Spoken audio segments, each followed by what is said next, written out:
കേരളത്തിന്റെ പരമ്പരാഗത കാർഷിക രീതികൾ കൃഷിയെ സംബന്ധിച്ചുള്ള നാട്ടറിവുകളുടെ സഹായത്തോടെയാണ് അനുവർത്തിച്ചു പോന്നിരുന്നത്. എന്നാൽ കാലഭേദങ്ങൾക്കൊപ്പം കാർഷിക രംഗത്തുണ്ടായ മാറ്റത്തിന്റെ രീതിശാസ്ത്രത്തെ കേരളത്തെ കാർഷിക മേഖലയും സ്വീകരിക്കുന്ന ഒരു കാഴ്ചയാണ് പിന്നീടുണ്ടായത്.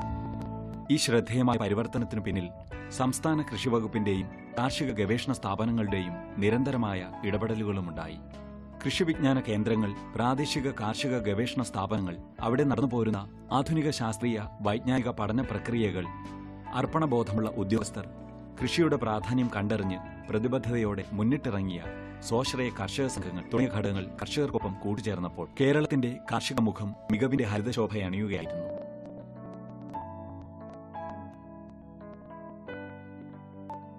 പാരമ്പര്യവും ശാസ്ത്രീയവുമായ ഒരു കാർഷിക രീതിയുടെ സംയോജനവും ഇവിടെ സംജാതമാകുകയായിരുന്നു. മണ്ണെറിഞ്ഞും മാറിവരുന്ന കാലാവസ്ഥയെ തിരിച്ചറിഞ്ഞും അനുയോജ്യമായ പരിപാലന പട്ടികയനുസരിച്ച് അവലംബിച്ചു പോകുന്ന ജൈവരാസവള പ്രയോഗങ്ങളും ഇതര സംരക്ഷണ മുറകളുമൊക്കെ ഈ കാർഷിക വിജയത്തിന് പിന്നിലുണ്ടായി.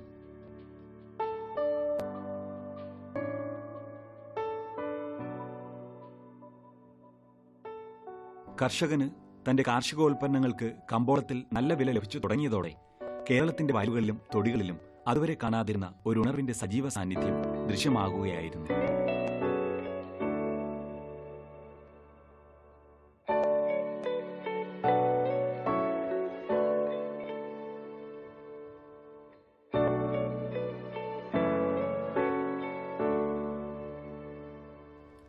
ഇതിന്റെ പ്രധാന കാരണം അന്യസംസ്ഥാനങ്ങളിൽ നിന്നും നഗരത്തിലേക്കെത്തുന്ന വിഷലിപ്തമായ പച്ചക്കറികളുടെ ആധിപത്യം തന്നെയായിരുന്നു. സർക്കാരിന്റെയും വിവിധ കാർഷിക ഏജൻസികളുടെയും ജൈവ കാർഷിക ബോധവൽക്കരണ പരിപാടികളെ നഗരഹൃദയങ്ങളും ഏറ്റുവാങ്ങി. കാർഷിക രംഗത്തെ നൂതന സാങ്കേതിക വിദ്യയെ കയ്യേറ്റുവാങ്ങി നഗരത്തിലെ പരിമിതമായ സ്ഥലങ്ങളിലും ഒപ്പം വീടിന്റെ മട്ടുപാവുകളിലുമൊക്കെയായി ജൈവ പച്ചക്കറി ഇനങ്ങളെ പരിപാലിക്കുന്ന കുടുംബങ്ങളുടെ നിര നീളുകയായിരുന്നു.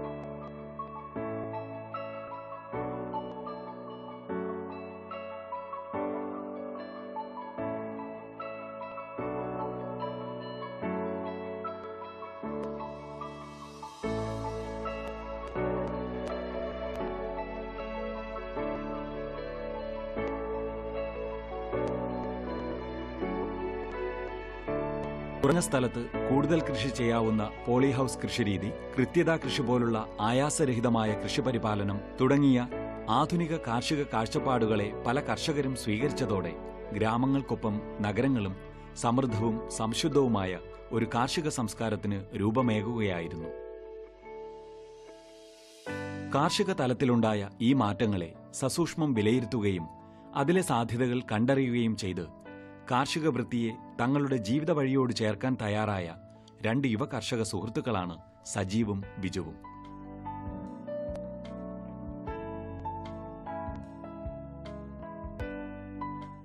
അച്ഛൻ ഗവൺമെൻറ് ജോലി ഉണ്ടായിട്ടും കാർഷിക വൃത്തികൾ ചെയ്തുകൊണ്ടിരുന്നു. നെൽകൃഷിയും പച്ചക്കറി കൃഷിയും എല്ലാം എൻ്റെ ചെറുപ്പത്തിൽ ഞാൻ കണ്ടാണ് വളർന്നത്. കൃഷി ചെയ്യണമെന്ന ആഗ്രഹം മനസ്സിലുണ്ടായിരുന്നു. അപ്പോഴാണ് നൂതന കൃഷി സമ്പ്രദായത്തെക്കുറിച്ച് ദൂരദർശനിൽ കാണാനിടയായി. അതിൻ്റെ ഫലമായി മാളയിൽ പോയി അന്വേഷിച്ചപ്പോൾ അവിടെ ഈ നൂതന കൃഷി സമ്പ്രദായം പ്രിസിഷൻ ഫാമിങ് കുറേ പേര് ചെയ്യുന്നതായി കണ്ടു. അവരായിട്ട് കാര്യങ്ങൾ പഠിച്ച് മനസ്സിലാക്കി അവരുടെ നിർദ്ദേശം അനുസരിച്ച് മണ്ണുത്തിയിൽ നാരായണൻകുട്ടി സാറിനെ പോയി കാണുകയും അദ്ദേഹം എല്ലാ സപ്പോർട്ടും ചെയ്തു തന്നു. തുടക്കം ഞങ്ങൾ കരിയാടെന്ന സ്ഥലത്താണ് ഒരേക്കർ സ്ഥലം പാട്ടത്തിനെടുത്ത് അവിടെയാണ് കൃഷി തുടങ്ങിയത്. ആദ്യത്തെ കൃഷിയിൽ 1 ലക്ഷം രൂപയോളം ചിലവുണ്ടായിരുന്നു ഒരേക്കർ കൃഷി ചെയ്യുന്നതിന് വേണ്ടി. ആദ്യത്തെ വിളവെടുപ്പിൽ തന്നെ 3 മാസം കൊണ്ട് മുടക്ക് മുതൽ തിരിച്ചു കിട്ടി. അപ്പോൾ ഈ കൃഷി ലാഭകരമാണെന്ന് മനസ്സിലാക്കി കൂടുതൽ സ്ഥലങ്ങളിൽ ചെയ്യുകയും ഇപ്പോൾ 3 ഏക്കറിൽ കൃഷി ചെയ്യുന്നുണ്ട്. ഇപ്പോൾ റെഡ് ലേഡി പപ്പായ എന്ന ഇനവും 1 വർഷമായിട്ട് ചെയ്തു വരുന്നു. ഇതുവരെ ചെയ്യുന്ന അനുഭവം വെച്ച് കൃഷി ന്യായമായ വില കിട്ടുകയാണെങ്കിൽ ലാഭകരം തന്നെയാണ്. പിന്നെ കൃഷിഭവനിൽ നിന്ന് എല്ലാവിധ സഹകരണങ്ങളും കൃഷി ഓഫീസർ മോഹൻ സാറും നെടുമ്പാശ്ശേരി കൃഷിഭവനിലെ മോഹൻ സാറും രഞ്ജൻ സാറും എല്ലാവിധ സഹായങ്ങളും സാമ്പത്തിക സഹായങ്ങളും അല്ലാതെയുള്ള സഹായങ്ങളും ചെയ്തു വരുന്നു. പല സുഹൃത്തുക്കളും ഇതിലോട്ട് വരാൻ താല്പര്യപ്പെട്ട് വരുന്നുണ്ട്. എന്നെയും ചേർക്കാൻ എന്നെയും കൂടി ചേർക്കാമെന്ന് പറഞ്ഞ് വരുന്നുണ്ട്. അപ്പോൾ ഞങ്ങൾ പുതിയ രീതിയിൽ ഡെവലപ്പ് ചെയ്യാൻ ഉദ്ദേശിക്കുന്നുണ്ട്. കൂടുതൽ സ്ഥലങ്ങളിൽ കൃഷി ചെയ്ത് മുന്നോട്ടാണ് തീരുമാനം. വേറെ ജോലിയുള്ളവരും വേറെ എന്ത് ജോലിക്ക് പോകുന്നവർക്കും സൈഡായിട്ട് കൃഷി നടത്തിക്കൊണ്ടുപോകാൻ സാധിക്കും. ഒന്നല്ലെങ്കിൽ വീട്ടിലേക്ക് ആവശ്യമുള്ള പച്ചക്കറികളെങ്കിലും വീട്ടിൽ കൃഷി ചെയ്യാനായിട്ട് സാധിക്കും. എറണാകുളം ജില്ലയിലെ നെടുമ്പാശ്ശേരിക്കടുത്തുള്ള ആടുവാശ്ശേരി, കോടിശ്ശേരി എന്നീ അയൽഗ്രാമങ്ങളിൽ നിന്നുള്ള ഈ ചെറുപ്പക്കാർ നെടുമ്പാശ്ശേരി എയർപോർട്ട് ഇലക്ട്രിക്കൽ വിഭാഗത്തിൽ സേവനമനുഷ്ഠിക്കുന്നു. പാരമ്പര്യമായിട്ട് നെൽകൃഷി ഉണ്ടായിരുന്നു. അതിപ്പോൾ എയർപോർട്ടിനടുത്ത് പോയി ആ കൃഷി ഇപ്പം നിലവിൽ ചെയ്യുന്നില്ല. അപ്പോൾ കൃഷിയോട് ആദ്യമേ തുടങ്ങിയ ഇത്തിരി താല്പര്യം ഉണ്ടായിരുന്നു. അതിനിടയ്ക്കാണ് നമ്മുടെ സുഹൃത്ത് സജീവിനെ പരിചയപ്പെട്ടത്. കൃഷിയോട് താല്പര്യം ഉണ്ടായിരുന്നു. അപ്പോൾ ഞങ്ങൾ രണ്ടുപേരും കൂടി ആണ് ഈ കൃഷികൾ ചെയ്തുകൊണ്ടിരിക്കുന്നത്. പണച്ചെലവ് എല്ലാം ഞങ്ങൾ അന്വേഷിച്ചതിന് ശേഷമാണ് തീരുമാനമെടുത്തത്. ഇപ്പം ഞങ്ങളൊരു 3 വർഷത്തോളമായി കൃഷിയിലേക്ക് ഇറങ്ങിയിട്ട്. ലാഭകരമാണ്, കുഴപ്പമൊന്നുമില്ല. മര്യാദയ്ക്ക് നോക്കി നടത്തി കഴിഞ്ഞാൽ ലാഭകരം തന്നെയാണ്. ജോലിയെ ഒരു തരത്തിലും ബാധിക്കാത്ത രീതിയിലാണ് ഞങ്ങൾ മുന്നോട്ട് പോകുന്നത്. ജോലിക്ക് ശേഷമുള്ള ഒഴിവ് സമയങ്ങളിലാണ് ഞങ്ങൾ കൃഷിക്ക് വേണ്ടിയിട്ട് വിനിയോഗിക്കുന്നത്. കൃഷിയോടുള്ള ആഭിമുഖ്യം മൂലം നെടുമ്പാശ്ശേരിയിലെ വിവിധ കൃഷിയിടങ്ങളിൽ ഇരുവരും കഴിഞ്ഞ 3 വർഷങ്ങളായി പച്ചക്കറി ഇനങ്ങൾ കൃഷി ചെയ്തു പോന്നിരുന്നെങ്കിലും അതിൽ നിന്നും വ്യത്യസ്തമായ ഒരു കാർഷിക രീതി സ്വീകരിക്കുവാൻ ഒരു പ്രത്യേക സാഹചര്യം ഒരു നിയോഗം പോലെ എത്തുകയായിരുന്നു. എറണാകുളം ജില്ലയിലെ അങ്കമാലി ഒരു വ്യവസായ നഗരം എന്ന നിലയിൽ തൊഴിൽ സാധ്യതകൾ ഉള്ളതിനാൽ അന്യസംസ്ഥാനങ്ങളിൽ നിന്നുള്ള ഒട്ടേറെ തൊഴിലാളികൾ ഇവിടെ താമസിച്ചു പോരുന്നു.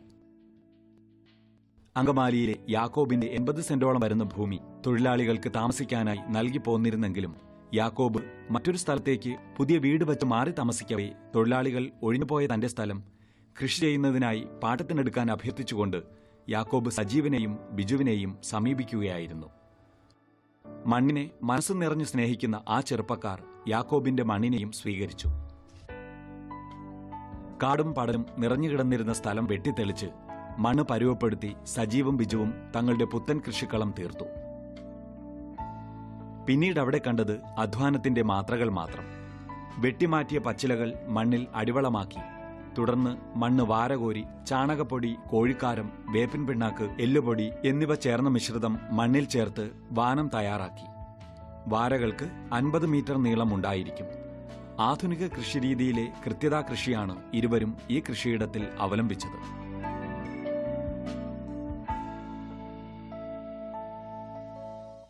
ഞാൻ സജീവിൻ്റെയും ബിജുവിൻ്റെ ഒപ്പം വർക്ക് ചെയ്യുന്നതാണ്. രണ്ടുപേരും നല്ല കഠിനാധ്വാനികളാണ്. രണ്ടുപേരും അവരുടെ ജോലി സമയം കഴിഞ്ഞ് ഒത്തിരി നേരം കൃഷിയിടത്തിൽ വന്ന് കൃഷിയും മറ്റുള്ള കാര്യങ്ങൾക്കായി വെച്ച് ചെലവിടുന്നുണ്ട്. ഞങ്ങൾക്കിത് കാണുമ്പോൾ വളരെ ഒരു സന്തോഷം തോന്നാറുണ്ട്. ഞങ്ങളും പലപ്പോഴും ഇവിടെ വരികയും ഇവിടെ നിന്ന് പലതും വാങ്ങിക്കൊണ്ട് പോകാൻ ചെയ്യാറുണ്ട്. ഇത് കണ്ട് ഞങ്ങളും ഇപ്പോൾ ഞങ്ങളുടെ സ്വന്തം തോട്ടത്തിൽ വീട്ടിൽ കുറച്ചൊക്കെ കൃഷി ചെറിയ രീതിയിൽ അടുക്കളത്തോട്ടമൊക്കെ ആയാലും പപ്പായ ആയാലും വെച്ച് പിടിപ്പിക്കാൻ സമയം കണ്ടെത്തുന്നുണ്ട്. രണ്ടുപേരും ഞങ്ങൾക്ക് വളരെ പ്രചോദനമാണ്. കണികാ ജലസേചനത്തിനുള്ള പൈപ്പുകൾ വാനങ്ങളിൽ വിന്യസിച്ചു. അടുത്ത് വറ്റാത്ത കിണറുള്ളതിനാൽ മോട്ടോർ ഉപയോഗിച്ചുള്ള ജലസേചനവും സാധ്യമായി.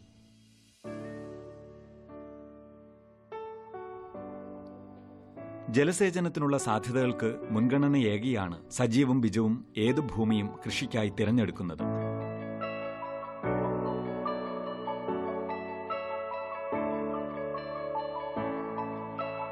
വാരങ്ങൾക്ക് മീതെ മൾച്ചി ഷീറ്റ് വിരിച്ച് അതിൽ കൃത്യമായ അകലത്തിൽ കുഴികുത്തിയാണ് പച്ചക്കറി വിത്തുകൾ നടുക. മുളക്, വെള്ളരി, കുമ്പളം തുടങ്ങിയ പച്ചക്കറി ഇനങ്ങളുടെ വിത്തുകളാണ് പുതിയ ഭൂമിയിൽ ഈ കർഷകർ പാകിയത്. കൃഷിയിടം സന്ദർശിക്കുകയും അതിലുണ്ടാകുന്ന രോഗങ്ങൾ, കീടങ്ങൾ തുടങ്ങിയവ പറഞ്ഞ് മനസ്സിലാക്കി അതിൽ കൃഷിയിൽ അവലംബിക്കേണ്ട മാർഗങ്ങൾ എന്തൊക്കെയാണ്, അല്ലെങ്കിൽ അതിൻ്റെ വളർച്ചയ്ക്ക് ആവശ്യമായ മൂലകങ്ങളുടെ കുറവുകൾ എന്തൊക്കെയാണ്, അല്ലെങ്കിൽ അതിനുള്ള ജൈവ കീടനാശിനികൾ നമ്മൾ ഏതൊക്കെ അടിക്കണം, അത് പ്രകാരം നല്ല രീതിയിലുള്ള ഒരു ഉൽപ്പാദനം അവിടെ ഉണ്ടാക്കാനും സാധിച്ചിട്ടുണ്ട്. സ്വാഭാവികമായിട്ടും മറ്റു കർഷകരെ അപേക്ഷിച്ച് മാതൃകാപരമായ ഒരു രീതിയിലുള്ള കാർഷിക വൃത്തിയിലേക്ക് ആണ് നമ്മൾ നയിച്ചുകൊണ്ടിരിക്കുന്നത്.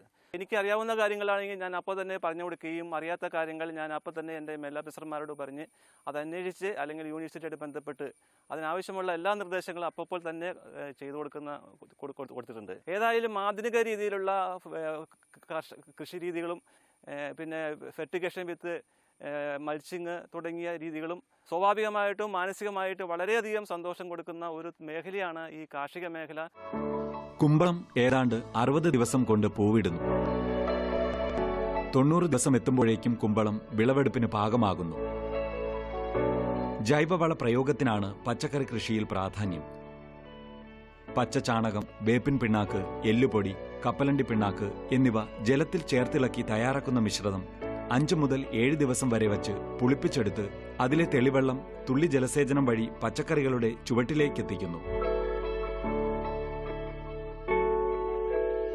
ജൈവവള പ്രയോഗത്തിനാണ് പച്ചക്കറി കൃഷിയിൽ പ്രാധാന്യം. രോഗപ്രതിരോധ പ്രവർത്തനങ്ങൾക്ക് ജൈവ കുമിൾനാശിനി, വേപ്പെണ്ണ തുടങ്ങിയവ ചെടികളിൽ തളിച്ചുകൊടുക്കുന്നു.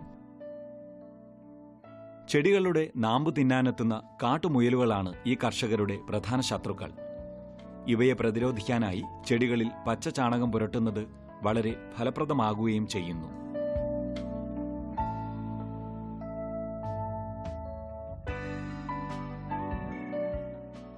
സജീവിന്റെയും ബിജുവിന്റെയും കാർഷിക ഉൽപ്പന്നങ്ങൾക്ക് ആവശ്യക്കാരുമേറെയാണ്. കൃഷിഭൂമിക്കടുത്തുള്ള മാർക്കറ്റിലൂടെയാണ് പച്ചക്കറികളുടെയും റെഡ് ലേഡി പപ്പായയുടെയും പ്രധാന വിൽപ്പന.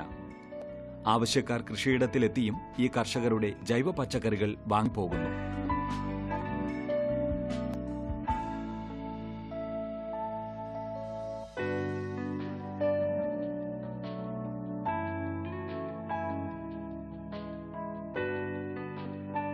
സജീവിന്റെയും ബിജുവിന്റെയും കാർഷിക പ്രവർത്തനങ്ങൾക്കാവശ്യമായ പദ്ധതി പ്രകാരമുള്ള സാമ്പത്തിക സഹായങ്ങളും വേണ്ട നിർദ്ദേശങ്ങളുമായി നെടുമ്പാശ്ശേരി കൃഷിഭവനും ഇവർക്കൊപ്പമുണ്ട്.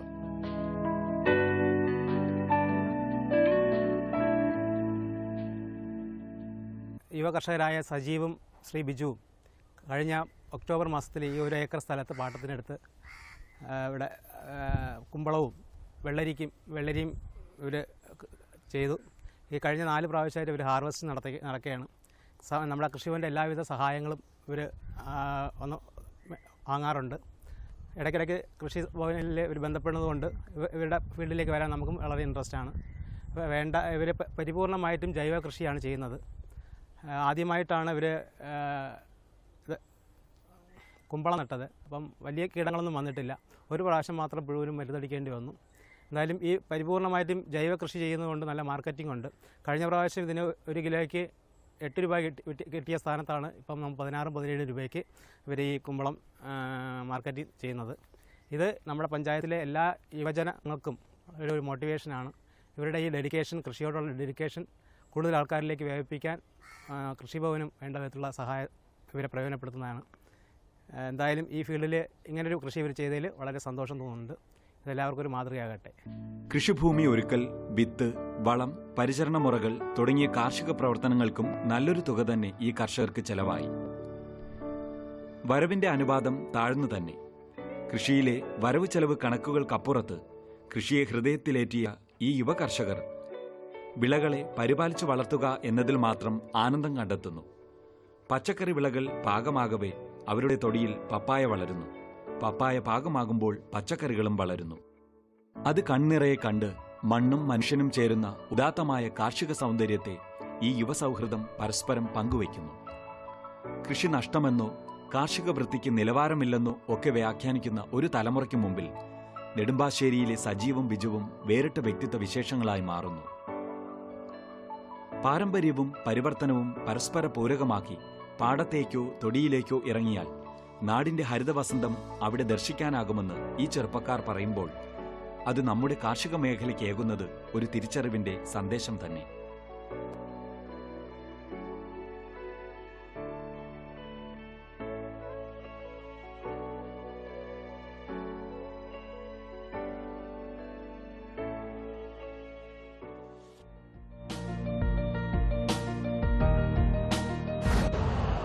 यूरिया का स्वदेशी उत्पादन 70 लाख टन बढ़ाने के लिए 6 उर्वरक संयंत्रों का उद्धार किया जा रहा है।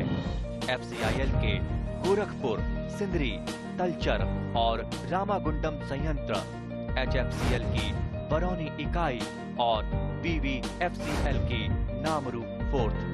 सोने पर सुहागा ये है कि देश में अब बनेगा सिर्फ नीम लेपित यूरिया, क्योंकि इससे होगा किसानों का फायदा ही फायदा। अनाज का उत्पादन 10% तक बढ़ेगा। बढ़ेगी 10 से 15% नाइट्रोजन क्षमता।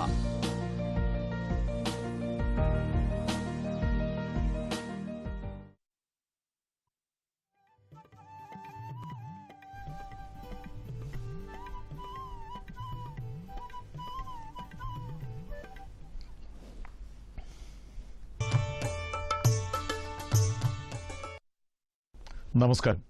ദൂരദർശൻ കാർഷിക വാർത്തകളിലേക്ക് സ്വാഗതം. പ്രധാന വാർത്തകൾ. വളങ്ങൾ പരിശോധിക്കാൻ സംവിധാനം. കുറഞ്ഞ ചെലവിൽ ശുദ്ധമായ കുടിവെള്ളം.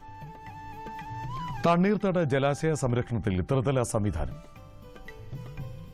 വിശദമായ കാർഷിക വാർത്തകളിലേക്ക്. വ്യത്യസ്ത ഏജൻസികൾ മുഖേന കർഷകർക്ക് വിതരണം ചെയ്യുന്ന രാസവളങ്ങളുടെയും കീടനാശിനികളുടെയും ഗുണമേന്മ പരിശോധിക്കാൻ കൃഷിവകുപ്പ് നടപടികൾ ആരംഭിച്ചു. കർഷകർക്ക് കൃഷിഭവനുമായി ബന്ധപ്പെട്ട് സാമ്പിളുകൾ നൽകാം. രാസവള പരിശോധനയ്ക്ക് സാമ്പിൾ ഒന്നിന് 100 രൂപയും കീടനാശിനി പരിശോധനയ്ക്ക് 250 രൂപയുമാണ് ഫീസ്. കൂടുതൽ വിവരങ്ങൾക്ക് വിളിക്കേണ്ട ഫോൺ നമ്പർ 0471 2 53 0578 0466 22 12 048. വെള്ളായണി കാർഷിക കോളേജിന്റെ നേതൃത്വത്തിൽ കർഷക സാന്ത്വനം പദ്ധതി ആരംഭിച്ചു. ഇതിന്റെ ഭാഗമായി മണ്ണിന്റെ മേന്മ, വിത്തിന്റെയും ചെടികളുടെയും മേന്മ, രോഗ കീട പ്രശ്നങ്ങൾ, വളം, വിളവ് എന്നിവ എല്ലാം പരിഹരിക്കുകയും സാങ്കേതിക ഉപദേശം നൽകുകയും ചെയ്യുവാൻ കാർഷിക കോളേജിൽ നിന്നും ശാസ്ത്രജ്ഞർ കൃഷിയിടത്തിൽ എത്തും. ശാസ്ത്രജ്ഞരുടെ സേവനം ലഭിക്കുവാൻ വിളിക്കേണ്ട ഫോൺ നമ്പർ 9495 54 8768. 750 രൂപ ചെലവിൽ ഒരു ദിവസം 50 ലിറ്റർ വെള്ളം ശുദ്ധീകരിക്കാവുന്ന പുതിയ സംവിധാനത്തിന് ജലവിഭവ വകുപ്പിന് കീഴിലുള്ള communication and capacity development unit രൂപം നൽകി. കൂടുതൽ വിവരങ്ങൾക്ക് ബന്ധപ്പെടാവുന്ന വിലാസവും ഫോൺ നമ്പരും communication and capacity development unit, PTC tower, SS Kovil road, Thampanoor, Thiruvananthapuram. വിളിക്കേണ്ട ഫോൺ നമ്പർ 0471 2 32 0848.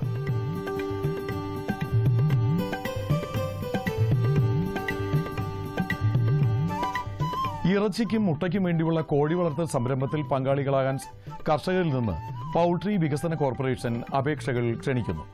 2000 ചതുരശ്ര അടിയിലുള്ള കൂടുകളുള്ളവർക്ക് ഇറച്ചിക്കോഴി, മുട്ടക്കോഴി കുഞ്ഞുങ്ങളെ കോർപ്പറേഷൻ നൽകും. കൂടുതൽ വിവരങ്ങൾക്ക് വിളിക്കേണ്ട ഫോൺ നമ്പർ 0471 2 47 8585. മറ്റൊരു നമ്പർ 9656 00 1713.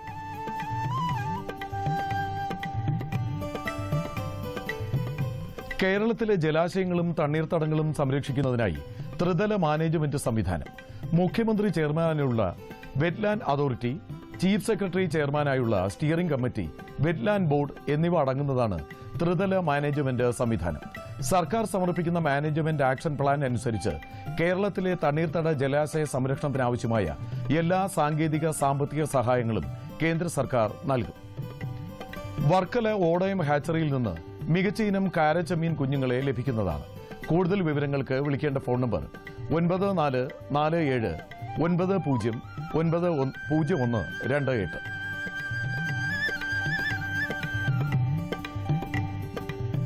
ഇനി കമ്പോള നിലവാരം. വെളിച്ചെണ്ണ കൊച്ചിയിൽ 9100 രൂപ, കോഴിക്കോട് 9900 രൂപ, തൃശൂരിൽ 9000 രൂപ.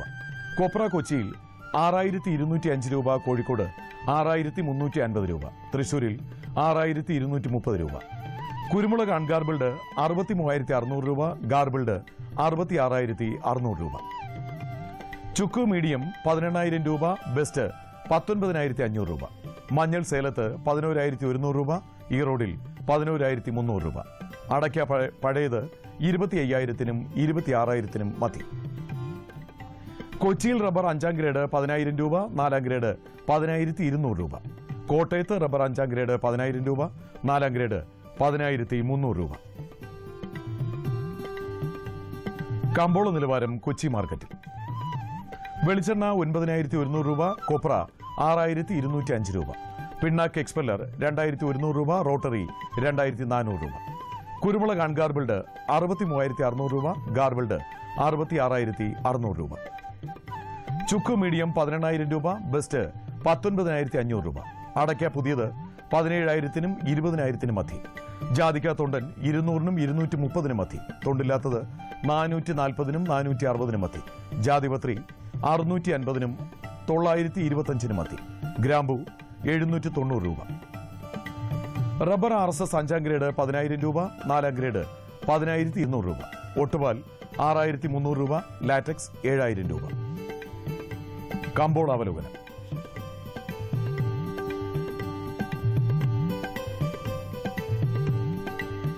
ഉത്സവ ദിവസങ്ങളുടെ ആലസ്യം മൂലം കാർഷിക മേഖലയിൽ നിന്ന് മുഖ്യ ഉൽപ്പന്നങ്ങളുടെ വരവ് നാമമാത്രം.